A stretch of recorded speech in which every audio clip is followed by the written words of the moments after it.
It is a sound that cannot be heard with the ears alone, a whisper that carries the weight of the universe moving through the silence of a broken soul. Before the whisper, there was the wind. Before the peace, there was a man who had seen fire fall from heaven, yet found himself wanting to simply give up. Welcome to Beside Still Waters. Tonight we walk with Elijah, not at his moment of triumph on Mount Carmel, but in the shadow of his deepest exhaustion. This is a story for those who feel utterly spent. To understand Elijah's burnout, we must remember where he came from. He had just stood against hundreds, called down fire, and seen a 3-year drought break in a torrent of rain. The victory was absolute. The power of the Lord had been revealed. But victory of that magnitude often carries a hidden cost, a profound depletion of the spirit. The news of Carmel reached Queen Jezebel. Her response was not one of repentance, but of cold, calculating fury. She sent a message that would shatter Elijah's resolve. "So let the gods do to me, and more also," she vowed, "if I make not thy life as the life of one of them by tomorrow about this time." A death sentence. And when he saw that, he arose and went for his life. The man who had faced down kings and false prophets suddenly found he had nothing left to give. He was afraid, and he was alone. He fled south, leaving the borders of Israel, heading toward Beersheba in Judah. It was a journey of over 100 miles, fueled only by adrenaline and fear. By the time he reached the edge of the wilderness, the adrenaline had vanished. He left his servant behind. He didn't want a companion. He wanted the silence to swallow him. He went a day's journey into the waste. No path, no goal, just the need to be away. Away from the threats, away from the expectations, away from the weight of being a prophet. Every step was a struggle against the gravity of his own despair.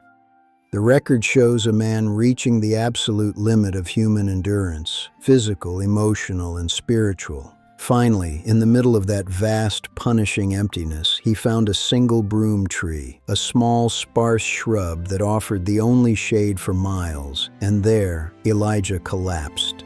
He sat down under its meager shade, his head in his hands. The fire of Carmel was gone. Only the ashes of burnout remained. And then he prayed. "It is enough," he cried out to the heavens. "Now, Lord, take away my life, for I am not better than my fathers." He wasn't asking for victory anymore. He was asking for an end. He felt his life had been a failure.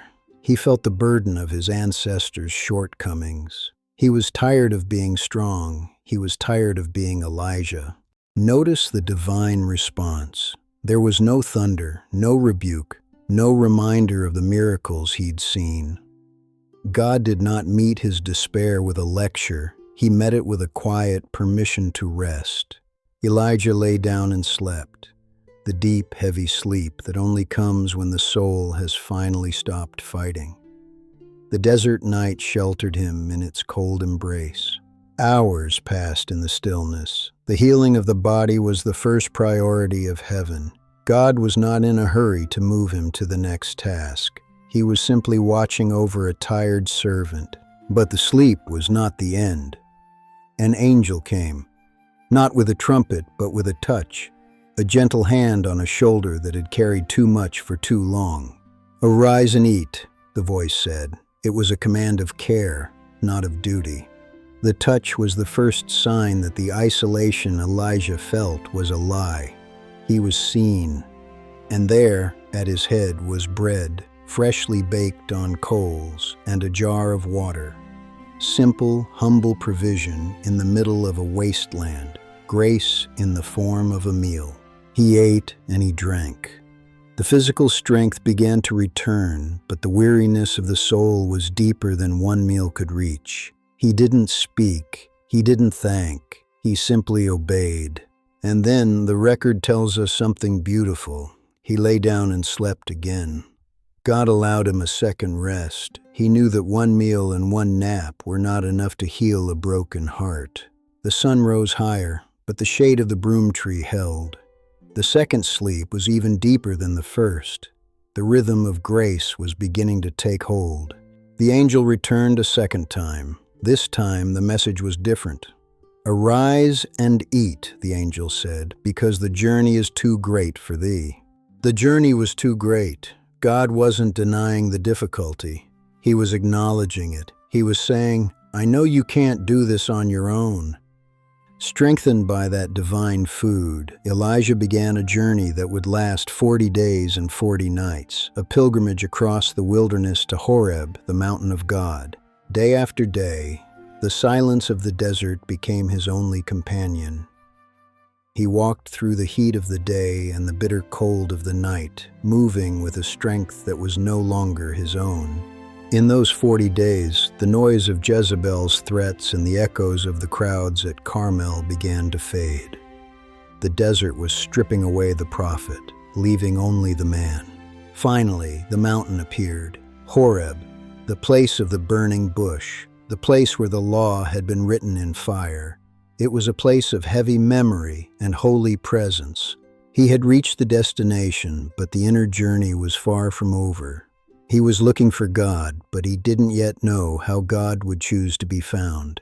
He found a cave and lodged there. In the hollow of the stone, he waited. The silence of the mountain was different from the silence of the desert. It was expectant. And then the word of the Lord came to him, echoing in the stone, "What doest thou here, Elijah?" It wasn't a question of location, but of heart. Elijah's response was a flood of honesty. He had been very jealous for the Lord, he said, but the people had forsaken the covenant and thrown down the altars. He felt like the last one left. The command came, "Go forth and stand upon the mount before the Lord." Something was coming, something that the history of his people had taught him to expect. And behold, the Lord passed by. A great and strong wind rent the mountains and brake in pieces the rocks before the Lord. It was a display of sheer, terrifying power. But the record is clear. The Lord was not in the wind. The power was there, but the presence, the personal, intimate presence, was somewhere else. After the wind, an earthquake. The very foundations of Horeb trembled. The mountain that had once quaked at the giving of the law was shaking again. Elijah waited for the word in the shaking, for the message in the upheaval. Yet again, the Lord was not in the earthquake. The violence carried no voice. And after the earthquake, a fire, a roaring, consuming blaze that turned the night into day, magnificent, overwhelming, and utterly unapproachable. But the Lord was not in the fire. God was showing Elijah and us that his greatest work isn't always found in the spectacular, the loud, or the destructive. Area after area of power had failed to yield a voice. And after the fire, a still, small voice. A sound of thin silence. A whisper so quiet it could only be heard when every other noise had died away. That whisper reached into the very center of Elijah's soul. It was more powerful than the wind, more grounding than the earthquake, and more illuminating than the fire. It was the voice of the Father. When Elijah heard it, he wrapped his face in his mantle. He went out and stood in the entering in of the cave. In the gentleness, he had finally found the one he was looking for. And behold, there came a voice unto him and said, "What doest thou here, Elijah?" The same question, but now the man was ready to hear the answer. God didn't just comfort him, he recommissioned him. He told him he wasn't alone, that there were 7,000 others who had not bowed to Baal. He gave him new tasks, new kings to anoint, and a successor to train. Elijah left Horeb, but he was not the same man who had arrived. The burnout had been met with bread. The despair had been met with a whisper. He walked back into his life with a peace that passed understanding. Maybe you are standing at your own cave entrance tonight. You've been running from the Jezebels in your life, and you have reached the absolute end of your strength. You feel like the only one left. You've looked for the answer in the big things. You've waited for the wind of a big change, the earthquake of a major breakthrough, or the fire of a spectacular miracle, and it feels like God isn't there. But perhaps He is waiting in the whisper, in the quiet moment when you finally stop trying to be strong and just listen. He knows the journey is too great for you. He knows you need the bread and the rest first. He isn't asking for more of your strength tonight. He is offering His peace. The same God who met Elijah under the broom tree is meeting you right where you are. The still, small voice is speaking your name. May you find rest under your broom tree tonight. May you feel the touch of the angel of His presence, and may you hear the whisper that tells you that you are not alone and that your journey is being held in His hands. We would love to pray with you. Please share in the comments who you are praying for tonight. Let this channel be a place of quiet strength and a reminder that we walk this path together. Thank you for walking with us tonight on Beside Still Waters.